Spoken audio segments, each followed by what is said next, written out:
For millions across Europe, the war did not begin with bombs. It began with orders. New rules. New symbols. New flags. Soldiers marching into towns they did not know, speaking languages the locals did not understand. In Paris, posters were nailed to walls overnight. In Warsaw, loudspeakers crackled with commands. In Amsterdam, citizens woke up to find swastika banners hanging from the city hall. In Prague, the voice of the occupying commander echoed through radios seized by German officers. And yet, from the very beginning, the occupiers overlooked something, a truth so old that even empires forget it. People do not stay silent forever.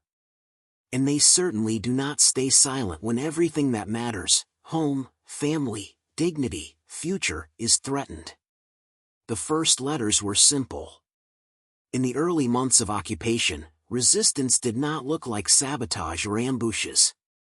It looked like paper, torn notebook pages, scraps of newspapers, the backs of ration cards. A Polish schoolteacher named Elżbieta wrote a letter to her sister in Krakow. It seemed harmless.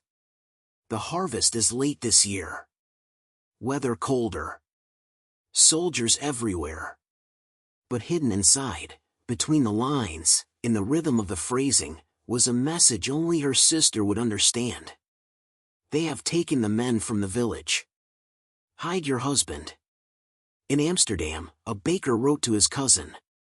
The flour shipment is delayed. We may run out. Tell the others. But flour was their code word for Jewish families being rounded up. Delays meant deportations had begun.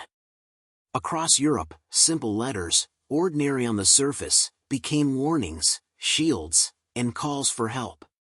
The resistance was not born from guns.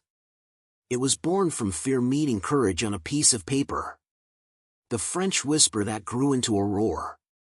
In France, the resistance spark ignited in the autumn of 1940. Paris was bruised, humiliated. German soldiers drank wine in cafes where lovers once met. French newspapers now printed German-approved headlines. Speaking out was dangerous. Refusing orders was deadly. But the heart of France, the part that lived in its poets, its students, its dreamers, refused to die. A young university student named René began writing anonymous leaflets. They were not long, just a few sentences each. One read. France has not died. She sleeps. We will wake her. Another. You are not alone. Every soldier who marches past your window fears your courage. René slipped these letters under doors, into pockets, between pages of library books. He left them in train stations. He tucked them behind church pews. He slid them below German jeeps while soldiers smoked cigarettes outside bars. By the winter of 1941, thousands of these letters were circulating. And no one knew who wrote them. The Gestapo called it paper terrorism. The French called it hope. The Polish Home Army, letters that became lifelines. Poland's resistance became the largest underground movement in Europe.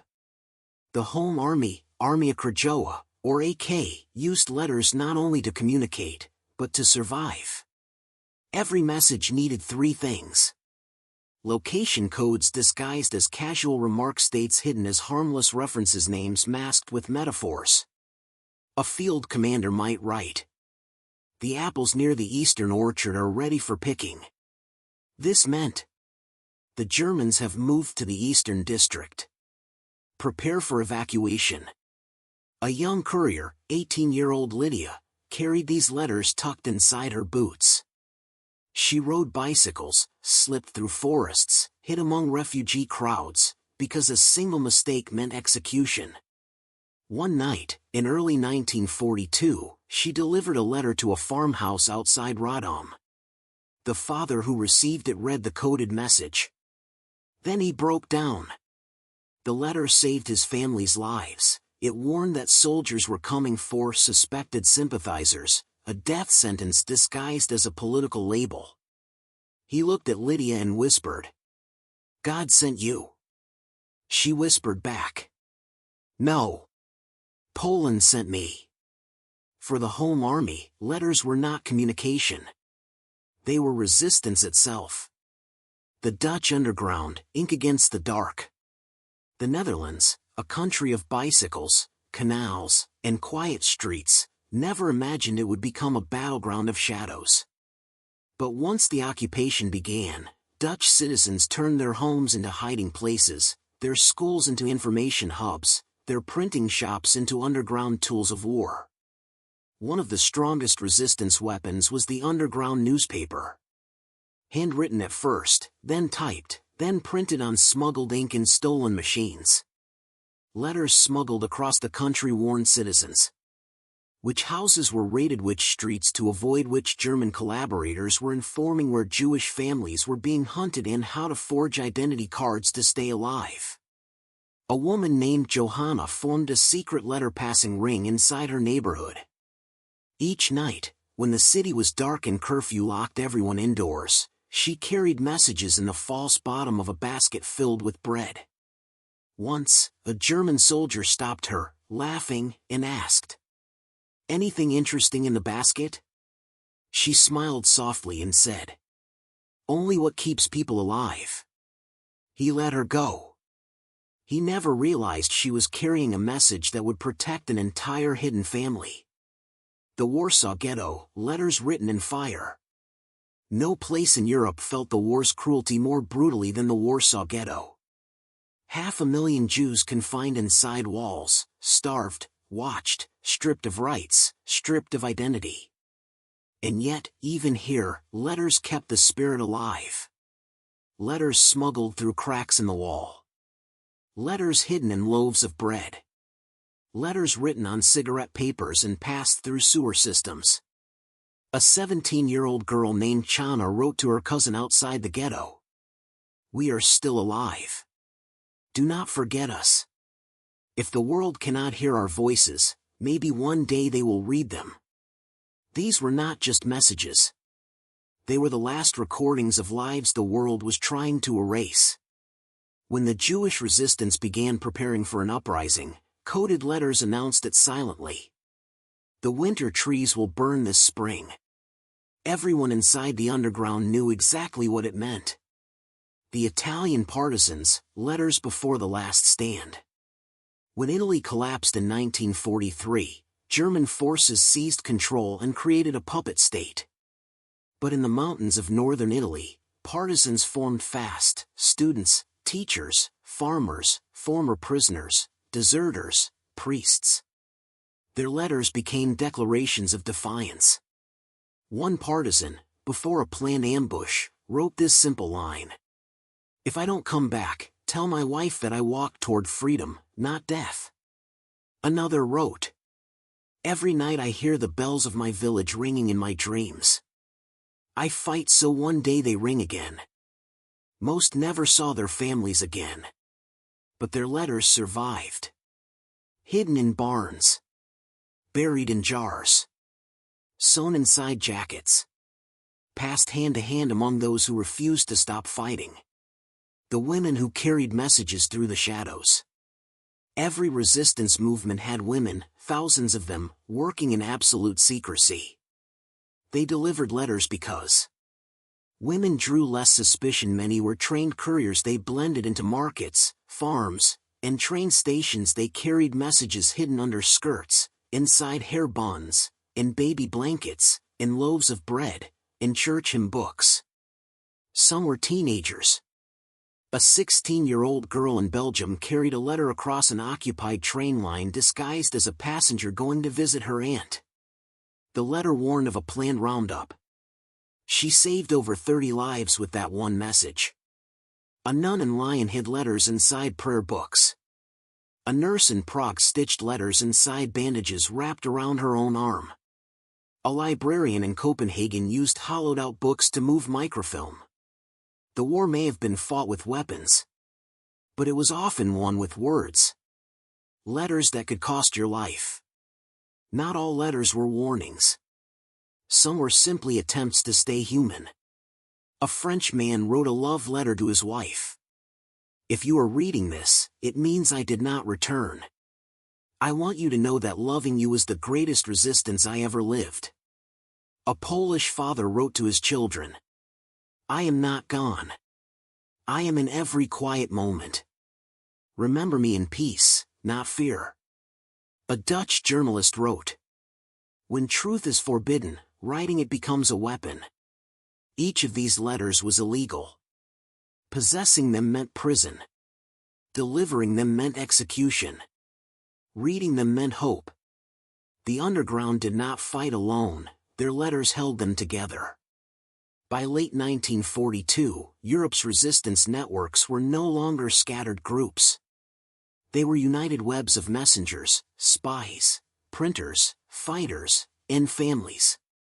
A coded letter could travel. From a French village to a partisan camp to a secret British drop zone to a safe house in Warsaw to a Dutch printing shop to a Jewish resistance bunker and finally to a radio operator sending messages to London. Without these letters, nothing would function. The Allies would be blind. The resistance would be isolated. The people would have no voice. But with them, the underground became a continent-wide heartbeat. Quiet, steady, unstoppable. Ink, shadows, and the cost of courage. The nights in occupied Europe carried a special kind of silence. The kind that felt watched. Not by God, not by nature. But by the boots, rifles, and suspicious eyes of patrols that moved like predators in the dark. Yet even in that suffocating silence, resistance letters continued to move. Not by truck. Not by radio. Not by any glorious, cinematic method. But through hands that shook. Breaths held. And steps measured down to the inch. Tonight, that burden fell to a single woman. Elise Van Hart. She was 32. A schoolteacher before the occupation. Brave, but not fearless. Nobody in the resistance was fearless. Fear was the fuel that made them careful. And careful kept them alive. The letter she couldn't forget. Elise pressed her back against a stone wall, her fingers tightening around a folded slip of thin brown paper. The kind used to wrap bread loaves. Her note was no bread order. It was a message written in a code almost impossible to recognize at first glance. A grocery list. A harmless, everyday list.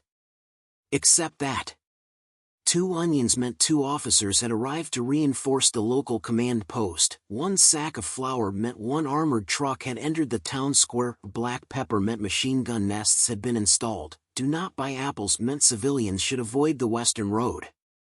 It would soon be used for a military convoy. All of it written in handwriting soft and round, the handwriting of a schoolteacher who wrote thousands of such lists in the past. But Elise's hands still trembled. Because the note wasn't hers. It belonged to a man who had been executed only 10 days earlier. His name was Lucas Greer. Lucas had been one of the first to join the underground network. A carpenter. A quiet one. A man who didn't fit the image of a spy. Maybe that's why he lasted as long as he did. Lucas had created the code system. A code so simple that it hid in plain sight. No one, not soldiers, not officers, not informers, understood why Elise kept buying groceries on days she didn't cook. Or why she returned vegetables that were too soft, too bitter, or not fresh enough. Those were messages too. And on the morning before he was caught, Lucas left behind one final coded note. A note Elise now held against her chest, its edges softened by sweat and fear. The message was simple. Deliver this at dusk. Do not delay. She didn't know if Lucas had foreseen what would happen to him. Maybe he did. Maybe all resistance fighters eventually did. But his last message didn't say anything about danger. Or warnings. Or caution. Just Deliver this at dusk. And tonight was dusk. The streets where every sound had teeth. Elise inhaled deeply and peered around the corner. The street was empty. Empty in the terrible way of occupied cities, where civilians stayed inside because silence was safer than curiosity. She stepped forward. One step. Another. Her boots tapped lightly on the cobblestones, her breath fogging in the cool air. On a balcony above, a curtain shifted. A woman's face peeked out. Then vanished. Elise didn't blame her. People learn not to watch too long. Watching too long meant someone might accuse you of knowing something. And knowing something was dangerous. Halfway down the street, Elise reached the small bridge where she was supposed to meet her contact. But tonight, something felt wrong. There were no footsteps approaching. No signal cough. No quiet whistle of recognition. Only the soft rush of the river below and the distant clatter of an armored vehicle changing gears. Elise swallowed hard. She whispered to herself. Not too early, not too late, please. She waited. Seconds stretched thin like threads. Then, a shadow emerged from beneath the bridge. A man. His posture was stiff. His steps too heavy. Elise froze. This was not her contact. Her contact was a small, quick-footed teenager named Marek. A courier known for running messages across the entire district without being caught a single time. The man walking toward her was older. Broad-shouldered. Wearing a coat too thick for someone trying to blend in. Her heart slammed in her chest. Then she saw it. A strip of black cloth on his arm. Not a soldier. Not a resistance member. But something worse. A collaborator. One of the men who sold information to the occupiers for money, privileges, and safety. And he was walking straight toward her. The decision that could cost everything. Elise took a single step backward. The man smiled. But not the smile of a friend. It was the smile of someone who knew too much. Evening, he said softly, his voice casual. Strange time for a walk, isn't it? She swallowed. Just getting air. At dusk? He took another step closer. A teacher should be home preparing lessons, yes? Her lungs tightened. He knew who she was. Not good. Not good at all. The rule was simple. If a collaborator knew your name, your days were numbered. Elise pressed the note inside her sleeve and forced herself to breathe evenly. Please excuse me, she said, turning away. But his hand clamped around her wrist. Hard. Her pulse hammered against her ribs. I saw you, he whispered. You're carrying something. Give it to me. Her throat dried. He yanked her closer. You know what happens to people who hide messages, yes? The same thing that happened to the carpenter. Lucas. The name cut through her memory like a blade. She met the man's eyes. And her fear sharpened into something else. Resolve. Let go, she whispered. He smirked. But in that moment, he didn't notice Elise sliding her free hand into her coat pocket, where she carried a small, flat object wrapped in cloth. A tool Lucas had given her months earlier. A carpenter's chisel. For emergencies, he'd said. For moments when silence can save a life, or end it. Elise wasn't a fighter. She wasn't a soldier. She wasn't made for violence. But she was made for survival. And this was survival. With one swift movement, she struck his wrist with the chisel's handle. He shouted, his grip loosening. She twisted away, stumbled back, and sprinted down the street. Behind her, the man roared. Stop her! Stop the woman! Windows opened. Voices echoed. Boots hit the pavement. Elise didn't look back. Every instinct in her screamed. Run. Run. Run. The letter that had to survive. She darted through an alleyway, heart pounding, lungs burning. If she was caught now, not only would she die, but the entire resistance cell linked to Lucas's message could be destroyed. She couldn't let that happen. She pressed the note tighter against her body as she ran. Not for herself, but for them. For the families who needed warning. For the fighters waiting in the hills. For the townsfolk who would be caught in the middle if the enemy's convoy arrived unnoticed. Her legs shook. Her breath scraped her throat. But she didn't stop. Finally, she reached a narrow courtyard behind the bakery. The designated drop point. A single wooden crate sat against the wall, filled with empty flour sacks. She knelt beside it. Her fingers trembled as she dug beneath the sacks and slid Lucas's final message deep into the hidden compartment carved under the crate's bottom board. A place only Marek knew. A place only Marek checked. She whispered. Please, let him find it, please. The sound of boots thundered closer. Shouts filled the alley. She had seconds. Elise stood, wiped her hands, and forced calm into her posture. As the soldiers entered the courtyard, rifles trained on her, she lifted her chin. She said nothing. And she did not look at the crate. Not once. Even as they seized her. Even as they dragged her away. Even as the collaborator's furious voice echoed behind them. That woman is part of the network. Tear this place apart. Elise stayed silent. Because she had already won. The letter was hidden. The message was safe. She had kept Lucas's last words alive. And by dawn, those words would begin their journey into the mountains. Carried by young Marek. Avoiding patrols. Risking everything. Because that's what resistance letters were. Not ink. Not paper. Not simple messages. They were weapons. Weapons against fear. Against occupation. Against silence. Weapons made from the courage of ordinary people. People like Lucas. People like Elise.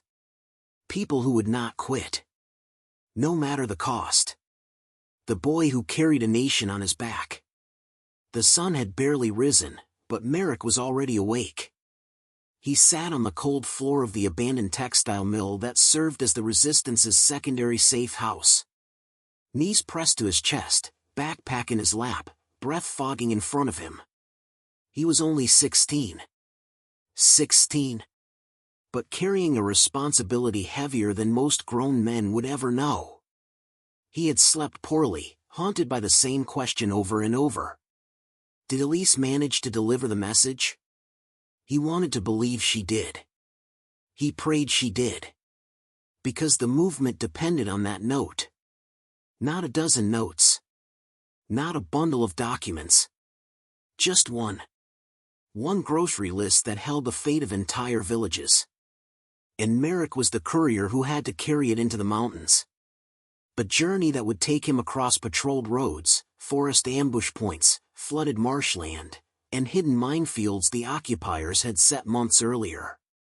A journey he had made before. But never with a message this important.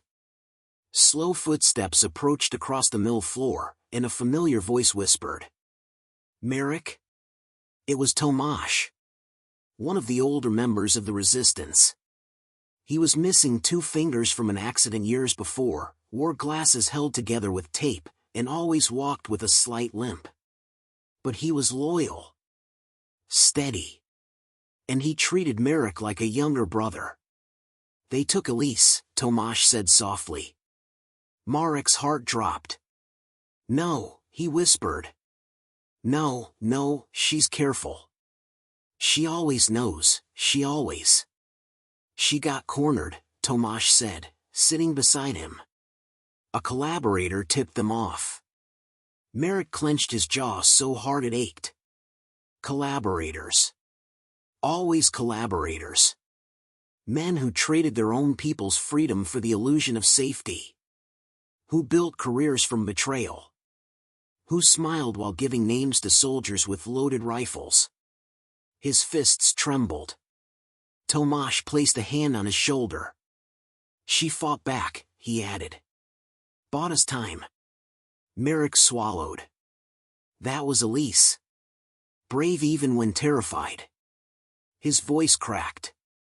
Did she hide the message? Tomasz nodded. She did. I checked the crate myself at dawn. Relief surged through Marek's body so fast it made him dizzy. He whispered. Then I'll get it to the mountains. I promise. Tomasz looked at him carefully. This route is different, he warned. It's not like last time. They've doubled patrols, established new checkpoints, and they're expecting couriers. Marek tightened the straps on his backpack. That's even more reason I have to go now. The path few would survive. Within minutes, Marek was on the move. Slipping out through a hidden doorway into the morning fog. The city was quiet. Too quiet. A truck rumbled down the road, its metal plates clanging like chains. He pressed himself into a doorway until it passed, holding his breath. He kept moving. Down narrow alleyways. Across crumbling courtyards. Through old gardens choked with weeds. Every corner felt like a trap. Every shadow looked like a listening ear. But Marek had a rule. Never stop moving. Never look back.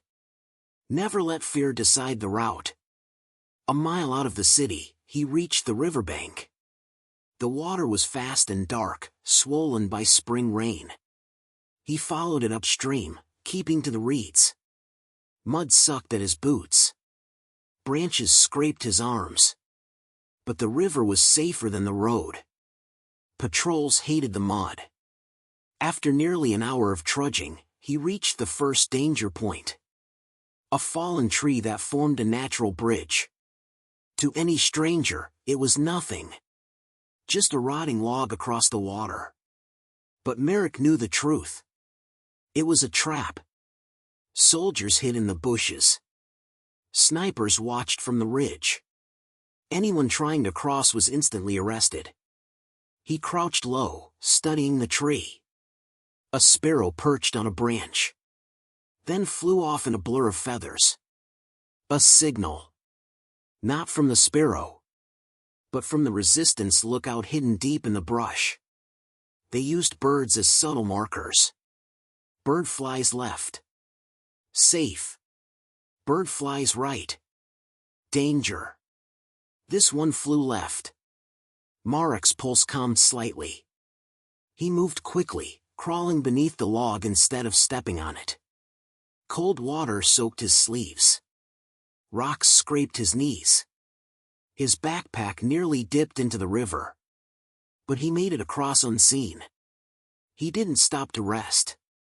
He couldn't. The message Elise hid. Lucas's final encoded warning. Was tucked inside his inner coat pocket. He imagined Elise searching for breath as soldiers dragged her away. He imagined Lucas writing his final list, knowing it might be discovered. He imagined the families in the villages who had no idea they were hours away from being caught in the path of tanks and machine guns. Marek quickened his pace. The soldier who saw too much. He reached the forest line just as voices echoed behind him. Shouting. Orders. Boots. They were searching. Already.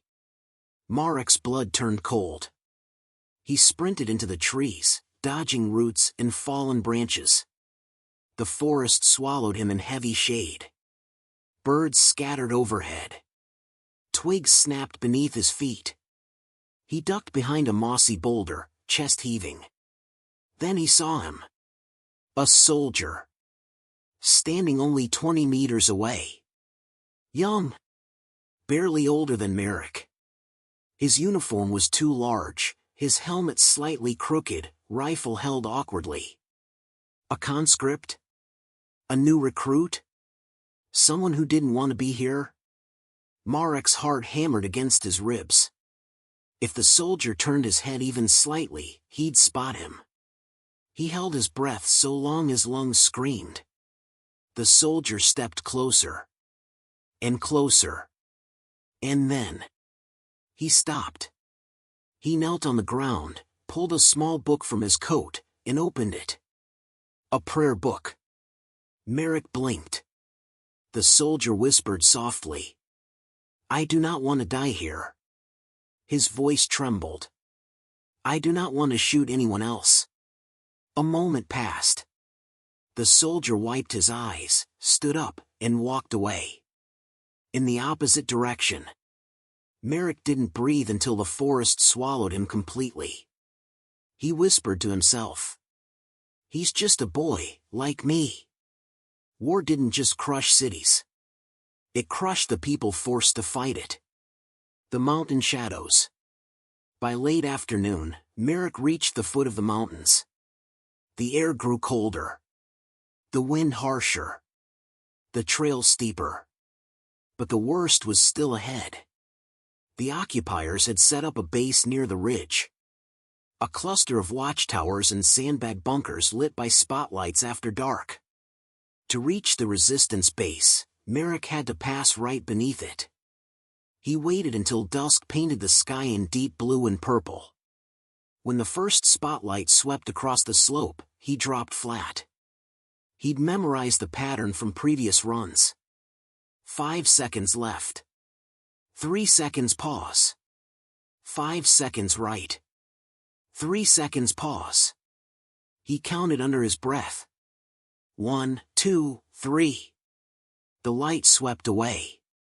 He dashed forward. Rocks slid under his boots. His heartbeat roared in his ears. The light swung back. He dove behind a fallen log just in time. A soldier called out. Did you hear something? Another answered. Probably a fox. The spotlight moved on. Marek crawled. Rolled. Scrambled up the slope. Every movement felt like a gamble. Every breath felt borrowed. Halfway up, a piece of shale slipped under his foot. It clattered loudly down the hill. Voices shouted. Lights turned. Marek froze. Pressed so tight against the earth he felt the mountain's heartbeat. A beam of white light swept inches from his foot. A soldier stepped closer. Another called out. Forget it. We're switching shifts. It's freezing up here. Boots moved away. The spotlight dimmed. Marek counted to 20.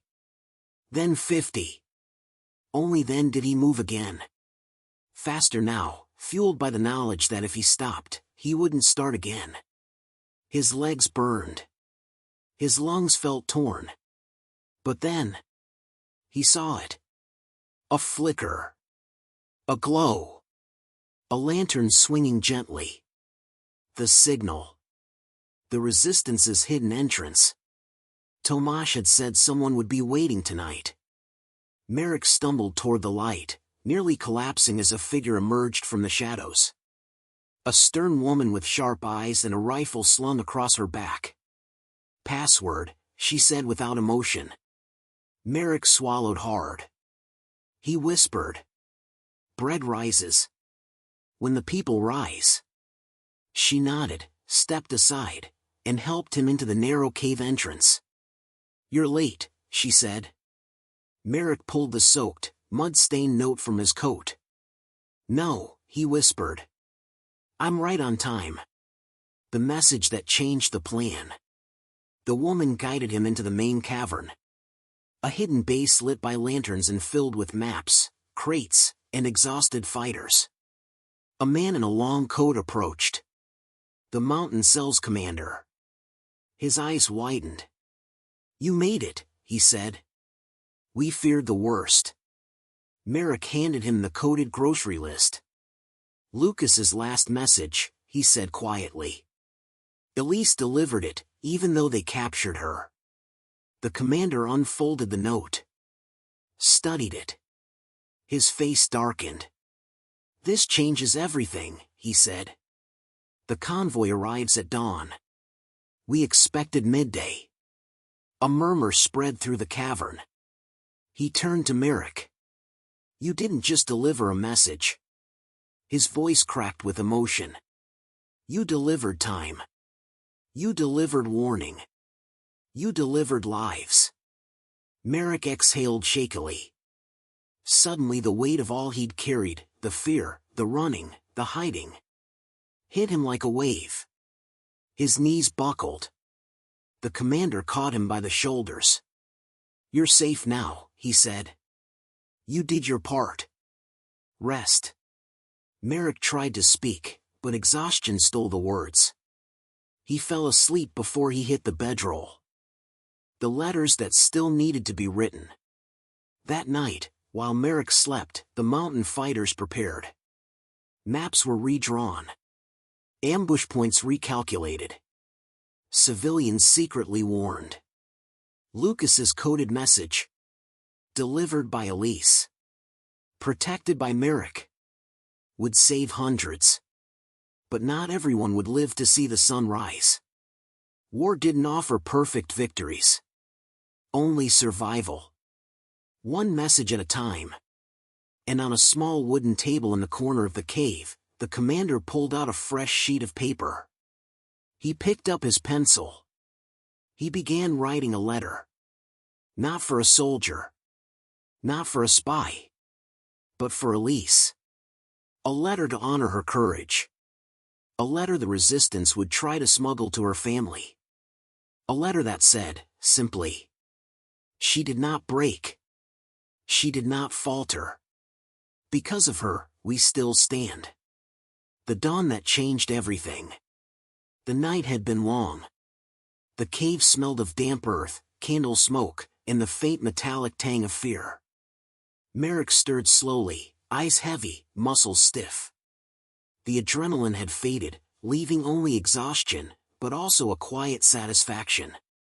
He had done what no one expected a 16-year-old to do. He had carried the lifeline through forests, past patrols, across rivers, and into the hands of those who could act on it. The cave was quiet now. Only the soft breathing of exhausted fighters echoed. Outside, the first hints of dawn colored the mountains in a pale, bloody light. The preparation. The commander was already awake.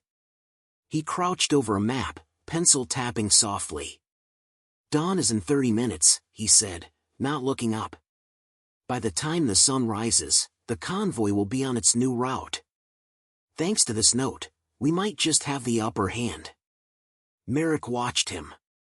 He realized that bravery in war wasn't only in the daring runs through the forest or evading soldiers. Sometimes it was in quiet calculation, patience, and endless sleepless nights. The commander turned to Marek. "You saved lives last night," he said softly. "And because of that, our next moves will succeed. But it isn't over. War never is." Marek nodded, trying to absorb the weight of the words. I just did what I had to," he whispered. The commander's gaze softened. Many would have frozen. Many would have turned back. You kept moving. That is courage. The convoy's approach. The mountains began to stir. Men and women of the resistance moved silently, gathering their weapons, reviewing the maps, and preparing for what the day might bring. From the ridge, Marek could see the faint shimmer of the convoy lights snaking along the valley road below. He clutched his backpack, thinking of Elise. Thinking of Lucas. Thinking of the people who had no idea how close danger had been. The convoy moved with surprising speed. It was clear now that without the warning, they would have walked straight into an ambush. The resistance fighters checked one another's positions, nodding silently. Everyone understood, hesitation could cost lives. Marek's stomach twisted with nerves. His legs ached from the run, but he pushed down the pain. Every second mattered. Every heartbeat counted. The first contact. A single figure appeared at the edge of the road, a scout sent ahead by the resistance. He waved a small flag. The convoy slowed. From the ridge, resistance fighters and Marek watched as the scout climbed carefully down toward the convoy's lead vehicle. Marek held his breath. This was it. The ambush point had been moved thanks to his run. Without the note, hundreds might have been trapped. The scout returned up the ridge, giving a silent thumbs up. The convoy altered its route. The danger had passed, for now. The aftermath. As the sun rose fully over the mountains, Marek finally allowed himself to collapse. The adrenaline had left him entirely. His body ached. His hands shook. Tomasz came up beside him. "You did it," he said quietly. "No one else could have." And now, his voice faltered slightly. "Now people will live because of you." Marek looked out over the valley. Roads that had been deadly the night before were now peaceful. Birds chirped. The air was crisp. It felt almost unreal. But he knew the truth: war never truly stops. There are always more battles, more messages, more lives depending on courage. Yet in that moment, he allowed himself a small smile. He had done his part. The letters left behind. Inside the cave, the commander began writing letters. One for Elise. One for Lucas's family. One for every fighter who had been lost. Marek watched, fascinated. Each letter was precise, deliberate, filled with gratitude and remembrance. The words he saw on those pages carried the weight of history, the proof that bravery, even in the smallest form, mattered. These letters would travel just as he had. They would bring hope, comfort, and acknowledgement. Even when written in secrecy, even when hidden beneath other documents, the letters would eventually find their way to those who deserved to read them.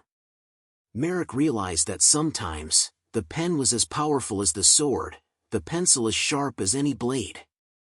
The return. By midday, Marek was ready to leave the mountain cave. He had been given a small rucksack with supplies, water, and instructions for his next mission. He hugged Tomasz, who whispered, "Never forget what you did. And never underestimate what one person, one child, can do." Marek nodded. He turned back toward the valley road. He had to return, to continue, to help in ways no one would ever know. He thought of Elise, wondering if she had survived, and of the families whose lives had changed because of a single note carried by someone barely more than a boy. The legacy of courage. Years later, Marek would sit quietly by a fireplace, gray hair framing his face. He would tell stories of the mountains, the forest, the patrols, and the messages carried. But always, the stories began the same way. "I was 16. He would recount the fear, the running, the frozen rivers, the soldiers, and the letters hidden in pockets. The young faces in his audience would listen wide-eyed. They would learn that war is not only fought with guns. It is fought with courage, intelligence, hope, and the will to act when every instinct screams to hide. Marek would smile quietly. He had carried more than a message. He had carried history. And he had carried hope. The final reflection. Marek never sought recognition. He never wanted medals or headlines. His reward had been simple: seeing lives saved, families reunited, and letters delivered safely. He understood that the real heroism is silent. It exists in the shadows, in the forest, on the roads where no one watches. It is in the hands that carry messages, the minds that solve impossible puzzles, and the hearts that refused to break. The mountains remembered him. The letters remembered him. And, somewhere in the quiet of dawn, history remembered him too. Because courage, even when hidden, always leaves its mark.